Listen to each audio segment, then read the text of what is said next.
Voici la fameuse Toyota Prius Prime 2024, la toute nouvelle Prius Prime qui nous arrive avec plus d'autonomie, plus de puissance, plus de Prius. On vous présente ça aujourd'hui dans un nouvel épisode de Plus de millage.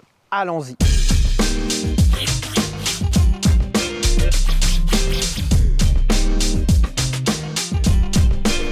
La Prius Prime, c'est la version hybride branchable de la Toyota Prius. Donc, on connaît tous la Prius qui est avec nous depuis plus de 20 ans maintenant.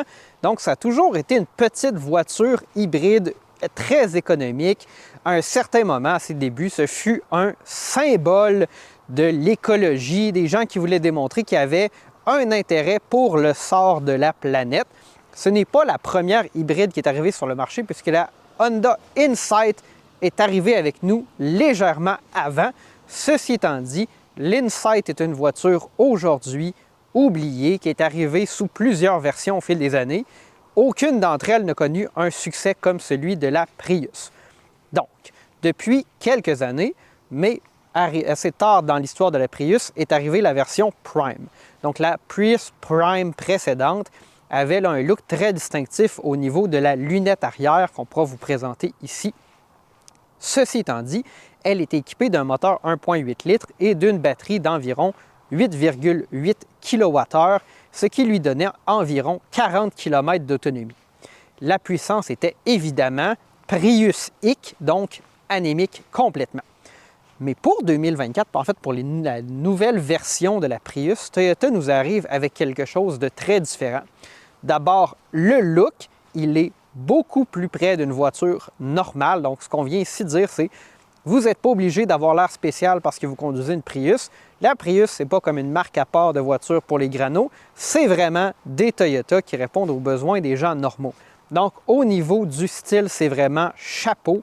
Toyota a absolument réussi le look de la Prius. Elle a un look vraiment incroyable pour une Prius. Ce n'est plus une Prius, mais c'est toujours la Prius, évidemment.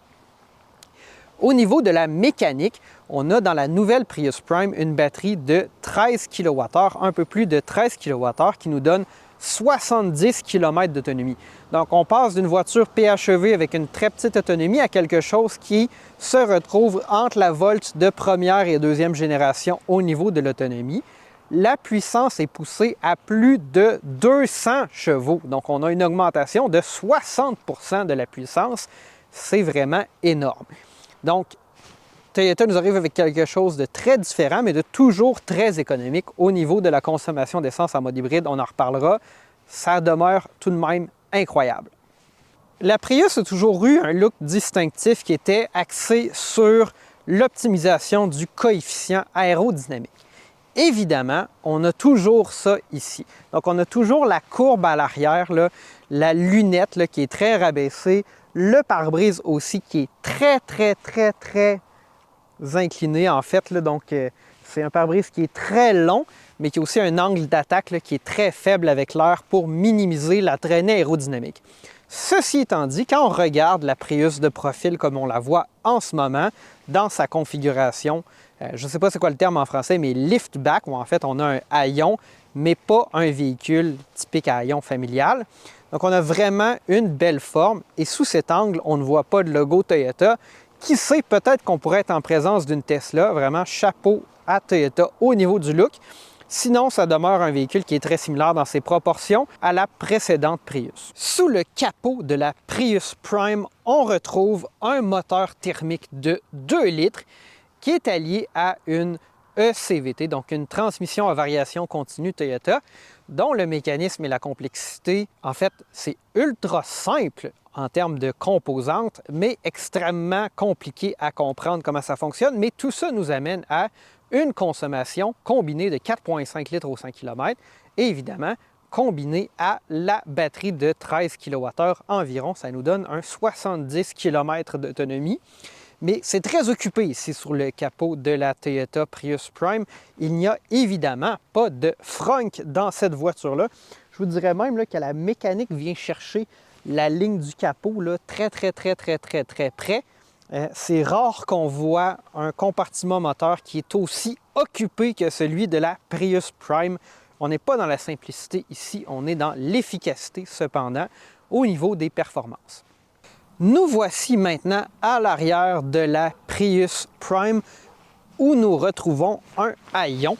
Donc, on va pouvoir ouvrir notre haillon qui est équipé de vérins pneumatiques typiques et non pas électriques. On sait que j'apprécie toujours ça.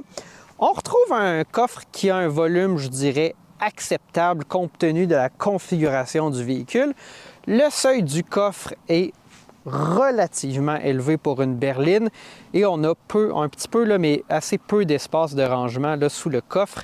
En fait, il y a des espaces destinés à certains items spécifiques. Sinon, c'est en rabattant les sièges qu'on va aller chercher beaucoup plus d'espace.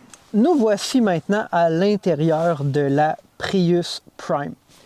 Premier fait à noter, on essaie beaucoup plus de VUS à plus de millage, pas parce qu'on aime seulement les VUS, mais parce que le marché est au VUS. On a plus rarement l'opportunité d'essayer une berline.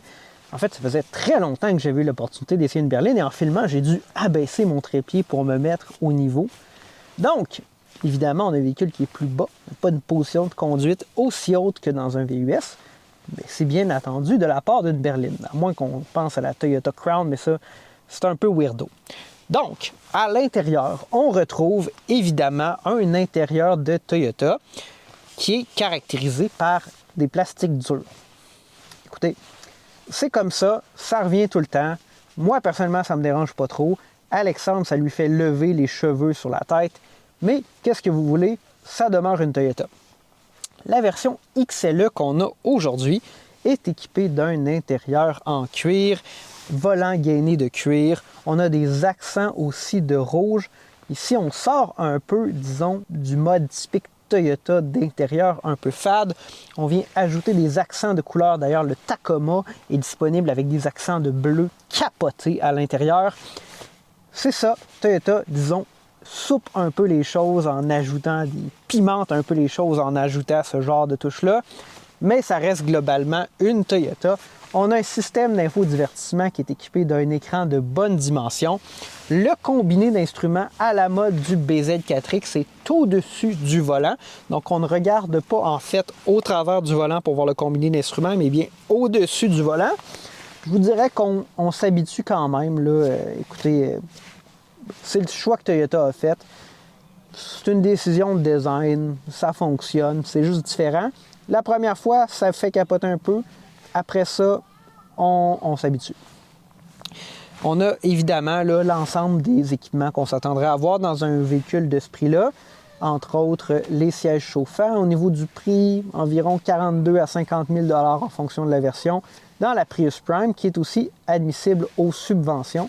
7 500 dans ce cas-ci, 5 000 du fédéral, 2 500 de la part du gouvernement du Québec. Certains véhicules hybrides branchables sont disponibles avec 20 000 de subvention, mais là, on parle de batteries de 18 kWh et plus, environ. Toyota s'est mis à introduire d'autres patentes et gugus dans les Toyota, entre autres, puis on va vous montrer ça à l'écran. Il y a un compartiment caché avec le mot-clic Hidden Compartment ou compartiment caché. Évidemment, ils ne l'ont pas traduit en français. Peut-être que l'OQLF va débarquer dans les bureaux de Toyota, on ne sait pas.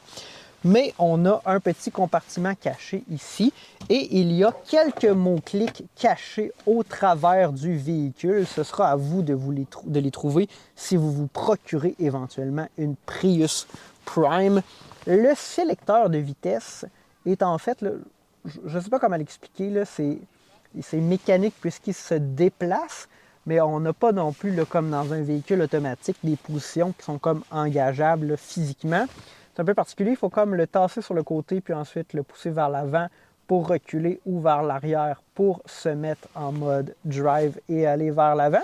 Honnêtement, ça m'a pris un peu d'habitude. Au début, je m'attendais à simplement appuyer sur le frein puis tirer pour se mettre en drive, mais non, il faut bien tasser le levier de vitesse vers la gauche. Écoutez, on s'habitue, il faut seulement le savoir. Les portières arrière de la Toyota Prius Prime ont une poignée ici qui est intégrée derrière la vitre. D'ailleurs, on a une toute petite vitre ici. Probablement qu'on n'aurait pas été capable d'abaisser cette partie-là. Donc, il faut aller chercher avec la main à l'intérieur. Puis il y a quand même un bouton physique là, ici. Mais la séquence est un peu particulière. Il faut vraiment appuyer, débarrer et puis là, on vient comme tirer. Il faut comme appuyer 2 fois, mais ça doit juste être moi qui ne comprends pas. Bref, évidemment, ça nous donne une plus grande efficacité, plus facile pénétration de l'air qu'une poignée normale. Donc, c'est ici un petit compromis que Toyota a fait. En général, ça va fonctionner assez bien. Moi, ma seule crainte, mais en fait, j'ai pas d'enfants, ça serait que peut-être que c'est un peu haut pour les enfants, mais la voiture est quand même assez basse. Mais on est capable d'aller chercher ici la poignée et ouvrir la porte. Nous voici maintenant à l'arrière, sur les places arrière de la Toyota Prius Prime. On retrouve des matériaux similaires, quand même des plastiques durs. Honnêtement, bon, c'est un commentaire qui revient, là, ça fait très 2010, là, ce genre de matériaux-là, surtout qu'on n'a pas la version de base. En fait, on a une XSE, et généralement, chez Toyota, ce qu'on retrouve en termes là, de gamme, là, si on démarre au bas de l'échelle, il y aurait les L, les LE, les... Puis d'ailleurs, bon, moi, petite blague à part, j'appelle ça Loser et Loser Enhanced, donc Loser et Loser amélioré. Évidemment, ces versions-là ne sont pas disponibles dans la Prius. Toyota se garde certains modèles spécifiques où ils choisissent de les introduire, entre autres la première année de production du BZ4X. Ensuite, on a XLE et SE et XSE. Donc, les modèles SE et XSE sont généralement avec un look plus sportif. Donc là, on est quand même haut là, dans la gamme. Évidemment, il pourrait avoir un Limited ou quelque chose comme ça. Donc, on est quand même assez haut dans ce que Toyota là, offre comme véhicule en termes de gamme, mais on a tout de même des matériaux de moins bonne qualité. Les sièges en cuir là, sont de qualité acceptable. Au niveau du dégagement pour les jambes, on a vraiment un bon dégagement. En fait, là, ça, chapeau à Toyota, ça fait plusieurs véhicules qu'on essaie récemment, entre autres le BZ4X qui nous donne beaucoup de dégagement pour les jambes. Au niveau du dégagement pour la tête, cependant, très limité. En fait, c'est l'un des véhicules avec le dégagement pour la tête le plus limité que j'ai eu l'opportunité d'essayer récemment. Moi, je mesure 1,71 m. Je ne suis pas très grand et je vous dirais qu'il reste à peu près 2 à 3 cm au-dessus de ma tête. C'est donc une personne, par exemple, qui mesurerait plus d'1,80 m ou 6 pieds en montant, même un peu moins, ça commencerait à être difficile à l'arrière. Évidemment, pour des enfants, ça va être correct, mais si vous avez des grands ados, ça pourrait être limité là, en termes d'espace. Évidemment, ça, c'est dû à la courbe de toit qui nous donne un coefficient aérodynamique incroyable. Au niveau de l'équipement à l'arrière, notre modèle XSE est équipé de sièges chauffants arrière. Donc là, ici, petite touche de luxe de la part de Toyota. On a aussi 2 prises USB ainsi qu'une prise 110 volts 1500 watts. Donc, ça va vous permettre de brancher là, des appareils quand même de bonne taille. Donc, on a vraiment un ondulateur 1500 watts dans le véhicule. Personnellement, je crois que tous les véhicules électriques et hybrides branchables devraient au minimum offrir cette capacité-là, donc une prise 1500 watts. Ça vous permet de brancher n'importe quel appareil électrique typique de maison, en fait. Là. Vous pourriez brancher, par exemple, un micro-ondes, une bouilloire même, sur ce véhicule-là. À la limite, un séchoir à cheveux, qui est l'appareil électroménager qui consomme le plus de courant. Donc, ça vous donne quand même beaucoup de capacité. Puis, on a même vu des gens récemment avec des pannes de courant qui utilisent leur véhicule hybride branchable ou électrique qui ont ne serait-ce que cette prise 1500 watts-là pour s'éclairer, faire fonctionner un frigo, quelque chose comme ça. Donc, disons, ça peut être une source d'énergie d'appoint, même en cas de panne de courant. Donc, très intéressant. Évidemment, ça ne vous donne pas la capacité d'un Ford F-150 Lightning qui a 7,2 kW de puissance embarquée. Pour revenir sur mes commentaires précédents sur l'espace là, ainsi que le coffre, il faut quand même comprendre que la Prius s'insère dans une catégorie qui est en voie de disparition, celle des berlines. L'espace intérieur est normal et adéquat là, pour une berline compacte. Il y en a d'autres qui vont en offrir plus, évidemment. Mais ça va quand même répondre aux besoins de la plupart des gens parce que les familles, il y a 20 ans, 15 ans, bien, ne conduisaient pas des VUS, ils conduisaient des berlines comme celle-ci. Donc, tout ça, c'est à prendre avec un grain de sel. Il faut se mettre dans la perspective là, qu'on a une berline entre les mains. Nous voici maintenant au volant de la fameuse Toyota Prius Prime. Donc, la Toyota Prius Prime, c'est mécaniquement une voiture thermique à laquelle on a ajouté une mécanique hybride branchable électrifiée. Donc, elle est très différente de, par exemple, une Chevrolet Volt. Ceci étant dit, la Prius Prime, c'est en ce moment pas mal la seule berline PHEV qui fait vraiment du sens ou qui est vraiment populaire, qui suscite un certain intérêt dans le marché. Moi, personnellement, bon, j'aime quand même la conduite. C'est la première fois que je conduis une Prius, toutes catégories confondues, que ce soit une Prime ou une voiture normale. Ce qu'on me dit, ou une voiture plutôt hybride régulière, ce qu'on m'a toujours dit, c'est que la Prius était une voiture très anémique, qui avait environ une puissance de 120 chevaux dans le passé. Ici, on a 200 chevaux environ, en mode hybride, évidemment. Donc, j'ai conduit pendant quelques kilomètres déjà la Prius Prime en mode 100% électrique et à date, le comportement est adéquat. Donc, un peu comme dans la même veine que le BZ4X ou même le Toyota RAV4 Prime, la mécanique électrique n'est pas immensément puissante. Donc, on ne retrouve pas l'effet de couple instantané qu'on recherche parfois dans une voiture électrique ou que certaines voitures électriques nous offrent. Donc, on n'a pas ça ici. Ce qu'on a, c'est vraiment une mécanique hybride où l'électrification, l'électricité, le mode électrique est correct, fonctionnel. Il permet de nous déplacer. Il ne donnera pas d'accélération surprenante cependant. Il faut vraiment mettre la voiture en mode hybride si on veut accéder à toute la puissance. Une chose que j'apprécie, parce que ça fait quand même quelques kilomètres que je conduis la voiture, puis j'ai appuyé là, par moment au fond sur l'accélérateur pour voir quel serait le comportement. En fait, ce que je cherchais à savoir, c'est est-ce que la voiture va automatiquement démarrer le moteur. Comme on est en mode EV, elle a vraiment restreint le comportement uniquement à l'électrique. Ça, j'apprécie beaucoup ça. Évidemment, comme la plupart des voitures hybrides branchables, il y a une limite à la température à laquelle on peut opérer en mode 100% électrique. Dans notre cas, c'est environ moins 12 degrés. Donc, j'ai été chercher de l'information chez les constructeurs. On disait 15 Fahrenheit, ce qui équivaudrait à environ 9,5 degrés Celsius. Mais Jean-Philippe, le propriétaire, me dit que c'est environ à moins 12, alors que dans une Volt, par exemple, c'était moins 10. Donc, on est un peu toujours dans ces eaux-là.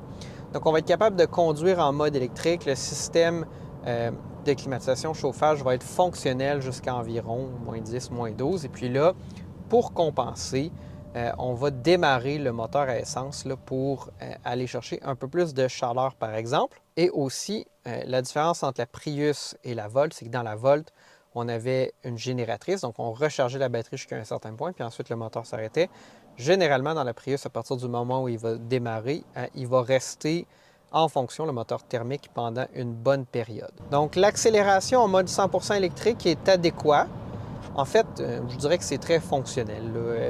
Ça répond aux besoins. C'est comme une voiture compacte, normale. J'ai remarqué en conduisant que le rayon de braquage de la voiture était excellent. Peut-être que je pourrais vous ajouter la valeur exacte.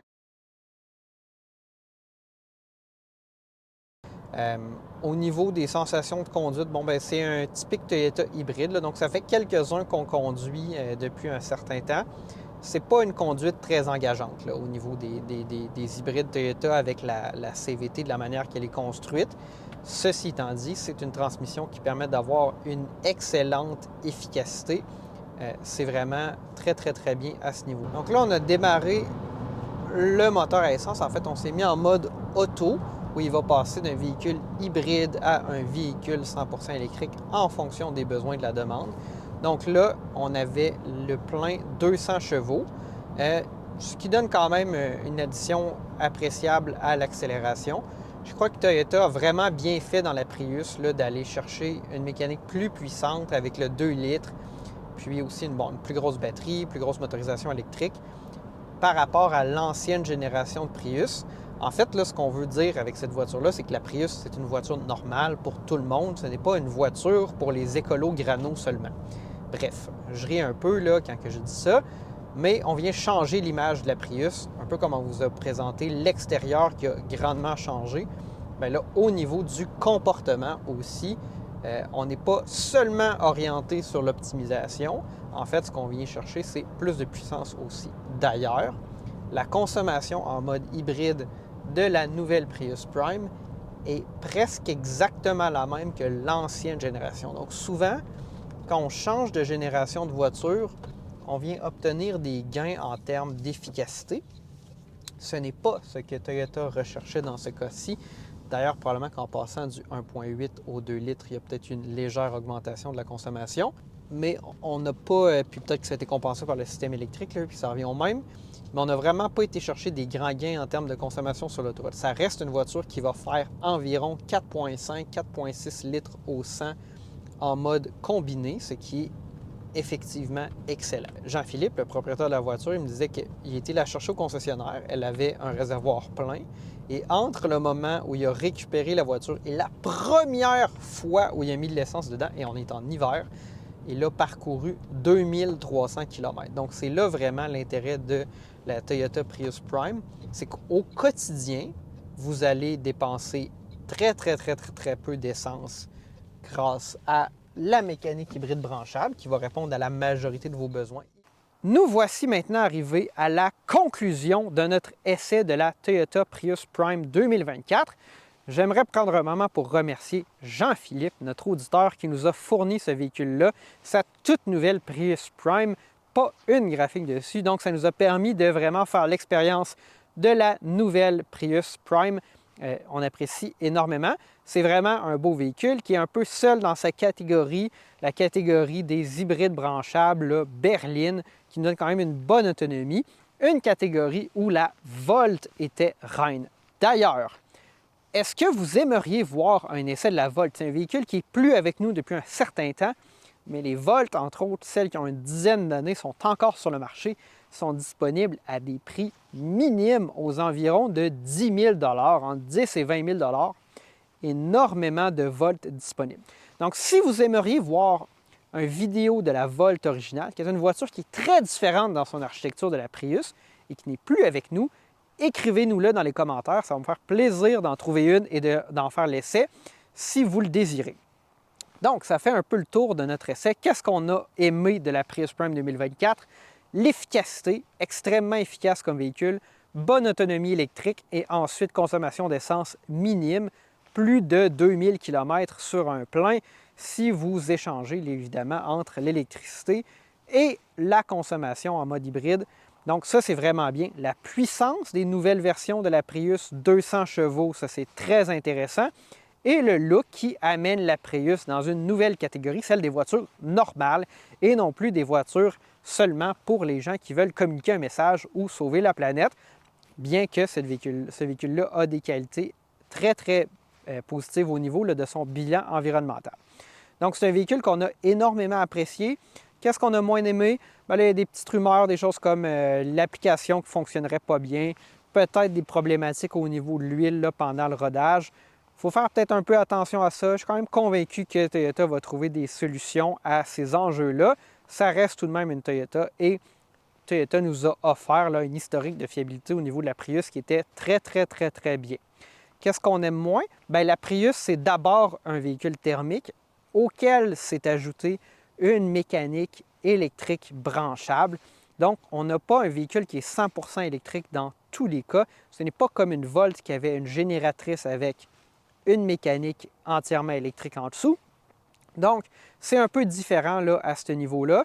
Il faut juste s'y attendre. C'est juste que les propriétaires de Volt qui passent à une Prius Prime ne retrouveront pas exactement la même chose.